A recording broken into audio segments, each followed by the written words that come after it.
दोस्तों, क्या देश की जेन ज़ी यानी यूथ अमित शाह के पीछे हाथ धोकर पड़ गई है?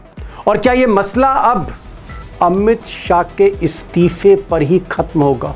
अभी बात मैं इसलिए कह रहा हूं क्योंकि एक तरफ कॉकरोच पार्टी के जितने नेता हैं, जेन ज़ी के जितने लीडर्स हैं, वो अमित शाह से इस्तीफे की मांग कर रहे हैं, बल्कि अड़ गए हैं।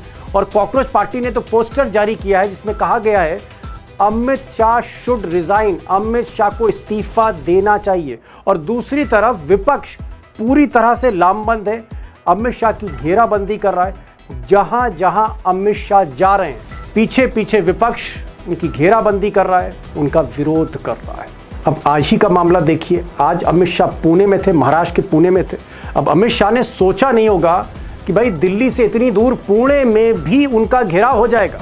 और अंदर फंक्शन चल रहा था जहां अमित शाह अजीत डोभाल जो नेशनल सिक्योरिटी एडवाइजर हैं उनका सम्मान कर रहे थे, तमाम नेता मौजूद थे।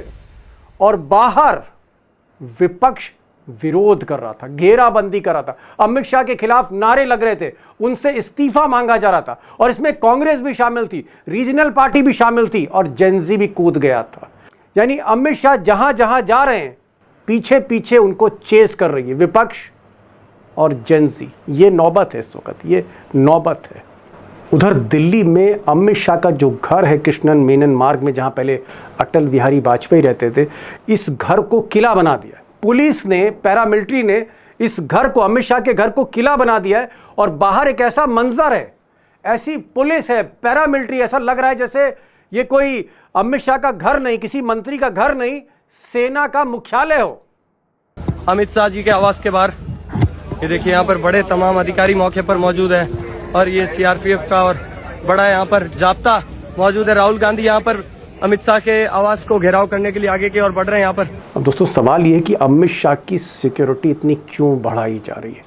उनकी सुरक्षा को इतना क्यों मजबूत किया जा रहा था, जो सुरक्षा पहले से ही मजबूत है? देश के गृह मंत्री हैं, सारी पैरामिलिट्री, चाहे वो बीएसएफ हो, चाहे वो आईटीबीपी हो, चाहे वो सीआरपीएफ हो, सीआईएसएफ हो, सब उनके अंडर में। दिल्ली के वो बादशाह हैं, गृह मंत्री के अंडर में ही दिल्ली की पुलिस है। फिर उनको किस बात का डर है कि जो सिक्योरिटी बढ़ाई जा रही है? और कुछ लोग तो ये भी कह रहे हैं कि जो रसूख था, जो रुतबा था, जेन ज़ी के 35 दिन के आंदोलन ने, दिल्ली के घेराव ने, संसद के कूच ने उस रुतबे को, रसूख को एक तरह से खत्म कर दिया। और दोस्तों, जो बड़ा सवाल है वो ये है कि सोमवार से संसद फिर से जब शुरू होगी तो क्या मिस्टर अमित शाह संसद पहुंचेंगे, सदन आएंगे? क्योंकि 4-5 दिन से वो सदन नहीं आ रहे। और अगर वो सदन आते हैं सोमवार को, तो क्या वो माफ़ी मांगेंगे? जो कुछ हुआ जेन ज़ी के साथ, बच्चों के साथ, पैलेट गन चली, बिहार में AK-47 चली, कुछ बच्चों की आँख की रोशनी जाने की नौबत है, या फिर कुछ बच्चे अभी भी अस्पताल में हैं, रात में दबिश पड़ रही, क्या अमित शाह माफ़ी मांगेंगे या सदन नहीं आएंगे? और अगर वो सदन नहीं आते, सफाई नहीं देते, माफ़ी नहीं मांगते, तो क्या फिर ये जो मसला मैंने शुरू में कहा, ये इस्तीफे की तरफ बढ़ रहा है? और क्या जेन ज़ी दोबारा आंदोलन की तैयारी जो कर रहा है, वो आंदोलन फिर होने वाला है? और वो आंदोलन 20 जुलाई से बड़ा होगा। और इन सब के बीच एक और बड़ा सवाल है कि ये जो स्थिति हाथ से निकल रही है बीजेपी के, सरकार के, ऐसे में प्रधान सेवक नरेंद्र मोदी, इनका क्या स्टैंड है मिस्टर अमित शाह पर? सोमवार को देखना होगा। अब दोस्तों, एक बात तो बिल्कुल साफ है कि मोदी जी के चाणक्य अमित शाह, देश के गृह मंत्री, जिनका सारा सिस्टम जिनके हाथ में, रिमोट से जो सरकारें चलाते हैं, वो अमित शाह बेहद प्रेशर में, दबाव में, और इसीलिए पहली बार वो संसद जाने की हिम्मत नहीं कर पा रहे। लेकिन उतने ही दबाव में मोदी भी हैं। मोदी भी हैं क्योंकि रील पर रील बना रहे हैं, बच्चों को माफ़ कर रहे हैं, तरह तरह की बातें कर रहे हैं, एक तरह से गिड़गिड़ा रहे हैं रीलों पे। सवाल इस बात का है कि गुजरात लॉबी अगर इतना दब गई है तो फिर आगे क्या होने वाला? क्या विपक्ष चढ़ाई कर देगा, या इससे बड़ी चढ़ाई युवा कर देंगे, जेन ज़ी कर देंगे? यही सवाल मैंने प्रोफेसर अखिल स्वामी साहब से पूछा, जो जेन ज़ी को बहुत भीतर तक जानते हैं, कॉकरोच आंदोलन से पहले दिन से जुड़े हुए हैं। उनसे मैंने सवाल किया, खुलकर बोलते हैं। और मैंने अभिषेक से पूछा है, युवा पत्रकार है, तमाम उनके साथी जो हैं वो इस मूवमेंट में हैं, मैंने उनसे पूछा है कि ये बताइए कि क्या वाकई दूसरे आंदोलन की तैयारी हो रही है? और क्या ये जो दूसरा आंदोलन होगा, ये सरकार को पूरी तरह से झकझोर देगा, हिला देगा? प्रोफेसर साहब, अमित शाह जहां जा रहे हैं अब घेराबंदी हो रही है, और आज तो एकदम विचित्र दृश्य देखने को मिले। पुणे में उनका फंक्शन है और उस फंक्शन में वो अजीत डोभाल को जो है का सम्मान हो रहा है वहां पर, और बाहर जो है वो पब्लिक ने घेर रखा है, पॉलिटिकल पार्टीज वहां पर पहुंच गई। प्रकाश अंबेडकर जो बाबा साहब के पोते हैं, उनकी जो पार्टी है, उन्होंने वहां घेराबंदी कर दी। पुणे में कांग्रेस ने घेराबंदी कर दी। दिल्ली में जो उनका घर है, बंगला है, वहां पर तो एकदम किलानुमे व्यवस्था है, जैसे कोई किला हो, आर्मी का फोर्ट हो। आपको क्या लग रहा है कि जहां जहां अमित शाह जा रहे हैं, पीछे पीछे लोग जा रहे हैं, क्या अब अमित शाह बहुत मुश्किल स्थिति में है, पूरी तरह फंस गए हैं और इस्तीफा ही अब एक विकल्प है? दीपक जी, पहली बात तो यह है, लोग पीछे पीछे नहीं जा रहे हैं, जहां जहां वहां जा रहे हैं वहां के लोकल लोग उनके खिलाफ खड़े हो रहे हैं। अब दिल्ली से लोगों को पुणे जाने की जरूरत नहीं है, क्योंकि पुणे में हो, नागपुर हो, हिंदुस्तान के हर कोने में उनके खिलाफ एक विकृति पैदा हो गई है, एक ऐसी चीज पैदा हो गई है कि यह आदमी ने हमारे बच्चों को पिटवाया क्यों, खून बहाया क्यों। ये सोचा होगा शायद अमित शाह ने कि सबसे safest place Bharatiya Janata party के लिए अगर कोई जगह है वो पुणे है। पुणे में भारतीय जनता पार्टी हमेशा जीती है, उन्होंने कहा ये सेफेस्ट जगह होगी। लेकिन वो भूल गए कि महाराष्ट्र में, क्योंकि अभिजीत दीपेके भी महाराष्ट्र के हैं और एक दलित समाज से आते हैं, और दलित समाज की बहुत बड़ी भूमिका महाराष्ट्र के अंदर है और बाबा साहब भीमराव अम्बेडकर का इलाका है, तो वहां पे उस समाज को आपने एक प्रकार से वो कर दिया, एक संकेत दे दिया कि we don't care for you, और ये हमारी फोर्टेस है, इसके अंदर कोई हमें परेशानी नहीं होगी।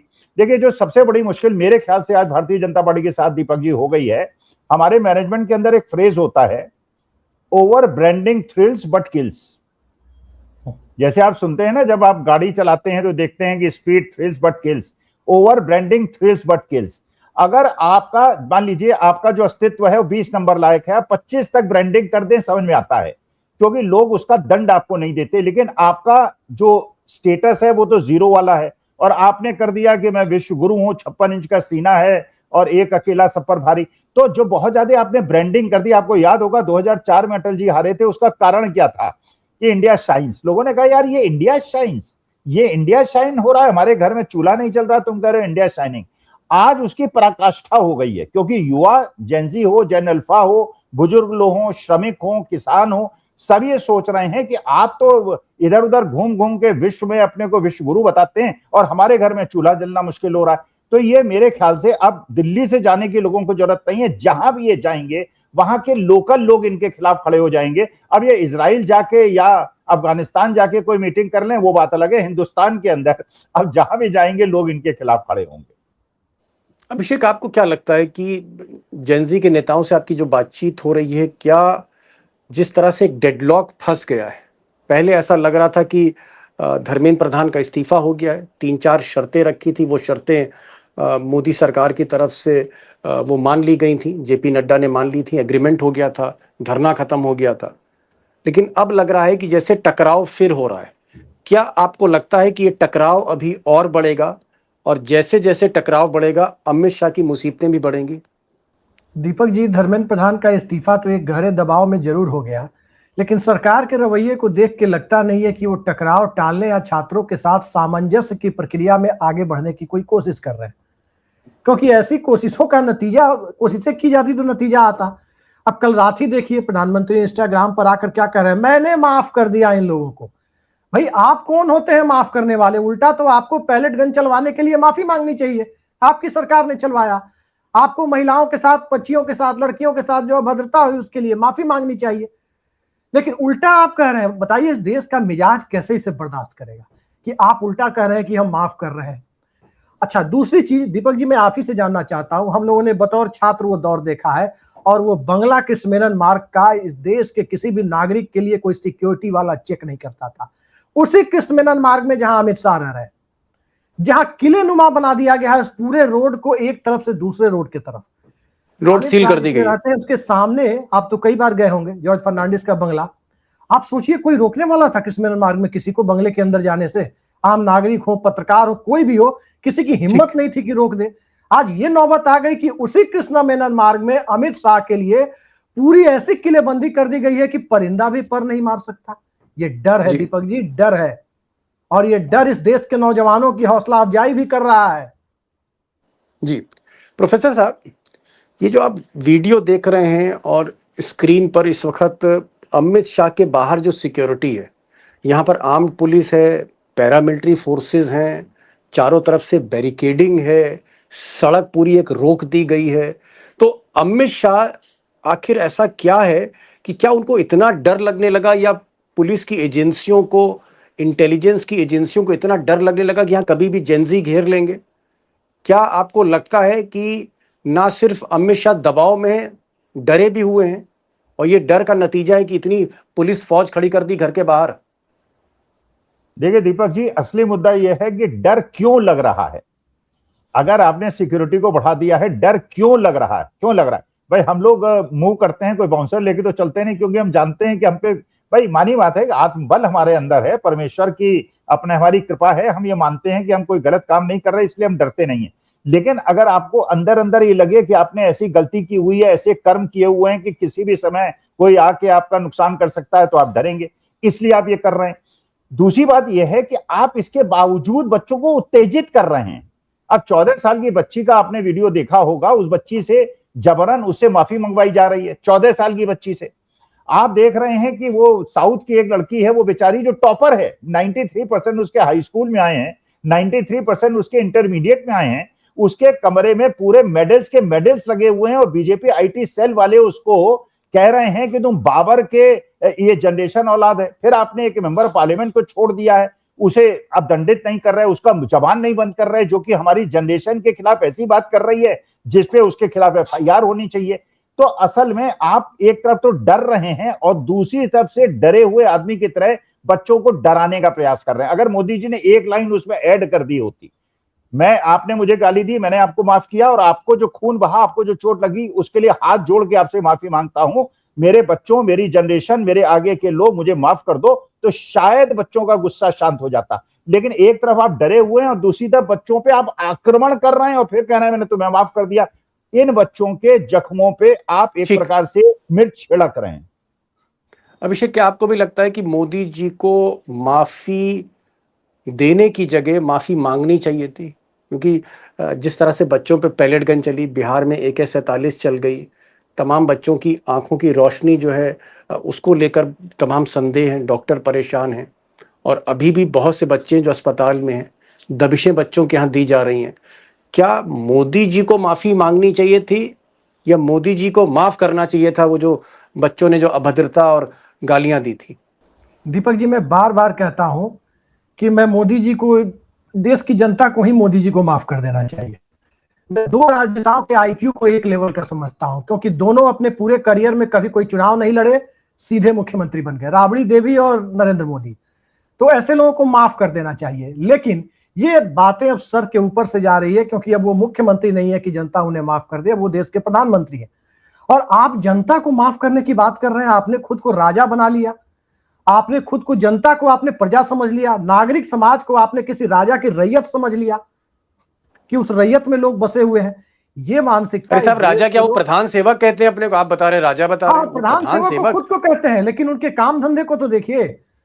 अरे सर, जो बोलते हैं उसे छोड़ दीजिए, जनता से जाके पूछिए कि नरेंद्र मोदी का काम बोलता है कि नरेंद्र मोदी का कारनामा बोलता है, मोदी सरकार का काम बोलता है या मोदी सरकार का कारनामा बोलता है। ये जरा जेनजी से जाकर पूछिए, इस देश की जेनजी खुद बता देगी कि नरेंद्र मोदी का क्या बोलता है, काम या कारनामा। काम बोलता है या कारनामा बोलता है। प्रोफेसर साहब, मैं पॉलिटिकल इशू पर आ रहा हूँ।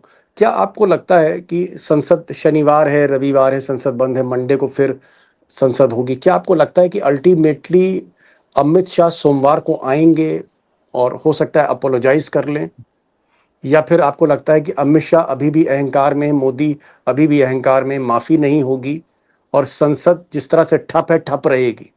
देखिए, असल में दीपक जी, भारतीय जनता पार्टी को जो काम पहले कर लेना चाहिए वो न करके ये 10 दिन के बाद करते हैं, सारा नुकसान उठा के, और इसी को कहा जाता है विनाश काले विपरीत बुद्धि। अगर ऐसा भी कहा जाता है 100 जूते खाना 100 प्याज खाना भी कहते हैं इसको। अगर 19 तारीख को धर्मेंद्र प्रधान का इस्तीफा हो गया होता तो ये सारी स्थिति पैदा ना होती, इतना गुस्सा ना पैदा होता, बच्चों में इतनी नाराजगी ना होती, और उसके बाद स्थिति ठीक हो जाती। आपने 7 दिन डिले कर दिया, 20 तारीख को सारी एक्सरसाइज कर दी। अच्छा, उसके बाद भी आप मूर्खता कर रहे हैं। भाई ये किसी भी स्ट्रेटेजिक मैनेजमेंट के आदमी से पूछ लीजिए, भाई बच्चों पे अभी भी आक्रमण क्यों जारी रखा हुआ है? भाई आप भी जानते होंगे, हमारे बच्चे भी अगर मान लीजिए गुस्से में कुछ बोल देते हैं, हम उसे शांति से, क्योंकि हम बुजुर्ग हैं, हम पिता हैं, हम जानते हैं कि बच्चे के अंदर क्रोध है, इसको शांत करना आवश्यक है। आप उसे उत्तेजित कर रहे हैं। अच्छा, जब वीडियो देख रहे हैं 14 साल की लड़की से आप जो है माफी मंगवा रहे हैं, फिर आप पुलिस वालों के बच्चों को वहां पे बिठा के आप कह रहे हैं हमारे पिता खून से लथपथ आए। अरे पुलिस वालों को खून बहा या बच्चों को खून बहा, हम दोनों से परेशान है। नहीं बहना चाहिए था, लेकिन इसका दोषी कौन है? अगर 19 तारीख को धर्मेंद्र प्रधान का इस्तीफा होता तो ये ना होता। अभी भी आप माफी नहीं मांगेंगे, और जानते हैं माफी मांग लेते 5 दिन पहले तो ये स्थिति ना होती। अगर आप मंडे को माफी मांगेंगे, फिर आप वही है कि आपने विनाशकाली अभिवृद्धि दी। जो समय से बाद आप कोई निर्णय लेते हैं जिसकी वजह से नुकसान हो जाता है, तो आप ही तो उत्तरदायित्व है, हम तो, हमारा उत्तरदायी थोड़ी है उसके लिए। माफी पहले मांगनी चाहिए थी, बाद में माफी मांगने का कोई मतलब नहीं है, क्योंकि मुद्दा अब बहुत आगे बढ़ चुका है। जहां जहां अमित शाह जा रहे, पीछे पीछे उनके जो है आप कह सकते हैं कि विरोध प्रदर्शन हो रहा है। आखिरी सवाल है, 30 सेकंड है। अभिषेक, आपकी जो छात्र नेताओं से बातचीत हो रही है वो सेटिस्फाइड नहीं है। कॉकरोच पार्टी ने कहा अमित शाह मस्ट रिजाइन। अगर अमित शाह का रेजिग्नेशन नहीं होता है तो क्या दोबारा आंदोलन की तैयारियां हो रही हैं, और क्या आपको लग रहा है कि दोबारा आंदोलन होगा? दीपक जी, छात्र नेताओं के पास अब कुछ बचा नहीं है। मैं आपको बहुत जिम्मेदारी के साथ ये बात कह रहा हूं। इस देश का जेएनजी खुद खड़ा हो गया है। वो कल को दीपक शर्मा या अखिल स्वामी कह दें, अभिषेक कुमार कह दें, कोई रवीश कुमार कह दें, कोई कह दे टेलीविजन पर या यूट्यूब पर कह दे कि अमित शाह का इस्तीफा होना चाहिए, इस देश का जेएनजी इस्तीफा मांगना शुरू कर देगा, क्योंकि अभी उसके अंदर गुस्सा है। और ये छोड़ दीजिए कि अभिजीत दीपके क्या कह रहे हैं, ये अभिजीत दीपके का आंदोलन नहीं है, ये राहुल गांधी का आंदोलन नहीं है। इस देश के नौजवान खड़े हैं। उन्हें आज किसी जेपी की जरूरत नहीं है, उन्हें आज किसी वीपी की जरूरत नहीं है, उन्हें आज किसी अन्ना हजारे की जरूरत नहीं है। ये सोशल मीडिया के दौर का, ये एक क्लिक पर, एक स्मार्टफोन में उसके पास सारी इंफॉर्मेशन मौजूद है कि देश के अंदर क्या हो रहा है। वो इंस्टाग्राम पर भी है, वो ट्विटर पर भी है, वो फेसबुक पर भी है, वो यूट्यूब पर भी है, वो हर जगह वो नौजवान मौजूद है। तो आप सोचिए, गोदी मीडिया के दबाए जाने के बावजूद अगर इतना बड़ा आंदोलन हो गया तो उसे जरूरत किस चीज की है? क्या उसे नेता की जरूरत है? नहीं है। लास्ट क्वेश्चन, एक छोटी सी टिप्पणी प्रोफेसर साहब, क्या आपको लग रहा है कि जिस तरह की स्थिति हम देख रहे हैं, आंदोलन की तैयारी हो रही है, अभिषेक कह रहे हैं कि अब जेनजी को किसी नेता की जरूरत नहीं, जेनजी ही नेता है, जेनजी ही आंदोलनकारी है, और अमित शाह की घेराबंदी हो रही है, सड़कों पर पोस्टर बैनर लग रहे हैं। पुणे में आज वो गए तो पुणे में पब्लिक ने घेर दिया। क्या आपको लग रहा है कि धीरे धीरे ये जो सिचुएशन है मोदी शाह के हाथ से निकल रही है? निकल रही नहीं है, निकल गई है। और अमित शाह जितनी जल्दी इस्तीफा दे देंगे उतना भारतीय जनता पार्टी उनके लिए एहसानमंद होना चाहिए। इसलिए अब हर जगह देखिए, अब ये जहां भी जाएंगे, अमित शाह जहां भी जाएंगे, लोगों के घाव, कुरेदे हुए घाव जो है उभरेंगे। चाहे वो पुलिस अधिकारी हैं, भाई मानी बात है, उनके साथ भी उनके मन में तो कभी नहीं रहा होगा कि बच्चों पे लाठी चलाएं, उन पे कीलें गाड़ें। तो हर आदमी आज के तारीख में, हर पिता, हर जनरेशन परेशान है, क्योंकि आपने जो करना चाहिए था वो किया नहीं, जो नहीं करना चाहिए था वो आप कर रहे हैं। अभिषेक कुछ कहना चाह रहे हैं? 10 सेकंड मैं यही कहना चाह रहा था, थोड़ी हल्के फुल्के अंदाज में कह दे रहा हूं। देखिए दीपक जी, हम उस दौर के नहीं है जिस दौर के आप हैं। और सुनील गावस्कर हेलमेट नहीं पहनते थे तो उन्हें बाउंसर नहीं फेंकते थे वेस्ट इंडीज वाले, लेकिन दुनिया में बाकी जो भी बैट्समैन हेलमेट पहनते थे, सबसे ज्यादा बाउंसर से तबाह वही होते थे। वही स्थिति है सुरक्षा बढ़ाने वाले नेताओं की। ठीक है, हेलमेट लगाएंगे तो बाउंसर आप पर आएगी, बॉलर को जोश आएगा। जितना समझ गया मैं, जितनी सुरक्षा आप बढ़ाएंगे उतना ज्यादा विरोध और बढ़ेगा, एग्रेशन और बढ़ेगा। जेंजी का यही मिजाज है। और जेंजी में जैसे हमारे दोनों पैनलिस्ट मान रहे हैं कि अब किसी नेता की जरूरत नहीं है। कोई नेता हो, कांग्रेस हो या सीजीपी हो या कोई हो, वो खुद नेता है, खुद आंदोलनकारी हैं। और ये लक्षण, ये सिम्टम्स बड़े खतरनाक हैं मोदी सरकार के लिए, जिनके हाथ से सिचुएशन निकल रही है। बहुत बहुत शुक्रिया प्रोफेसर साहब, आप आए। अभिषेक, आपका बहुत बहुत शुक्रिया। Thank you so much for joining this programme.